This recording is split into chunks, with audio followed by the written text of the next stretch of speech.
προωθείται η εκκίνηση της έναρτης υποδρομίας και για την πρωτοπορία εμείς Φανούλα αρχικά από την εσωτερική έρχεται ο Πανελλήνιος όπως και ο Ιορδάνης για να βρεθούν κοντά.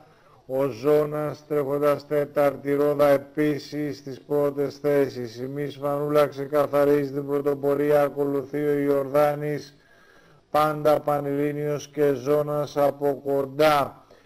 Στη συνέχεια προωθείται και ο Πουέρτο Ρίκο, ο οποίος πλασάρεται στην πέμπτη θέση. Πάντα εμείς Φανούλα οδηγεί την υποδρομία, ακολουθούν οι Ιορδάνη, Ζώνας, Πανελλήνιος και Πουέρτο Ρίκο στη συνέχεια.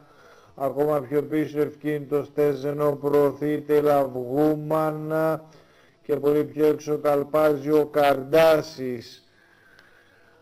Πλησιάσαμε στα τελευταία 800 μέτρα της διαδρομής, πάντα στην πρωτοπορία εμείς Φανούλα. Ακολουθούν Ιορδάνης, Πανελλήνιος και Ζώνας Πουέρτο Ρίκο αμέσως μετά. Πιο πίσω ευκίνητος Τέσλα Βγούμαν, Καρντάσης και Μαύρος Πειρατής, τελευταία θέση ο Ζεν.